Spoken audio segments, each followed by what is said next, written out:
విజయనగరం జిల్లా భోగాపురం దగ్గర భారీగా గంజాయి పట్టుబడింది. 120 కిలోల గంజాయితో 8 మంది నిందితులను పోలీసులు అదుపులోకి తీసుకున్నారు.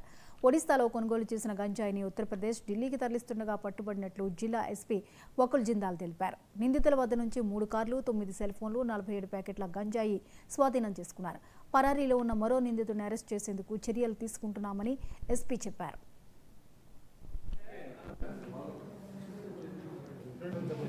దగ్గర వెహికల్ చెకింగ్ చేపట్టడం జరిగింది. సో ఒడిశా సైడ్ నుంచి పెద్ద క్వాంటిటీలో గాంజా వస్తుందనే ఇన్ఫర్మేషన్తో అక్కడ వెహికల్ చెకింగ్ చేస్తే 3 బండ్లు మనకి అక్కడ పట్టుబడ్డాయి. ఒకటి సెంట్రో కారు, ఒకటి స్విఫ్ట్ కార్, ఒకటి ఆల్టో కారు. ఈ 3 బండ్లలో మనకి 120 kg గాంజా 47 ప్యాకెట్స్లో మనకి సీజ్ అయింది.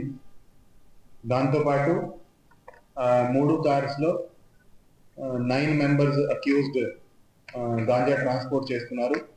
దాంట్లో మనం పట్టుకునేటప్పుడు ఒకడు పారిపోయాడు. 8 మందిని మనం అరెస్ట్ చేయడం జరిగింది. 8 మందిలో 2 ఒడిశా, కోరాపుట్ డిస్ట్రిక్ట్ ఒడిశా నుంచి ఉన్నారు. వాళ్ళు ఈ గాంజా సప్లై చేస్తున్నారు. 2 ఢిల్లీ వాళ్ళు ఎవరైతే ఒడిశాకి వచ్చి ఈ గాంజా కొని ఢిల్లీకి తీసుకెళ్ళడానికి ఇది ట్రాన్స్పోర్టేషన్ చేయడం జరుగుతుంది.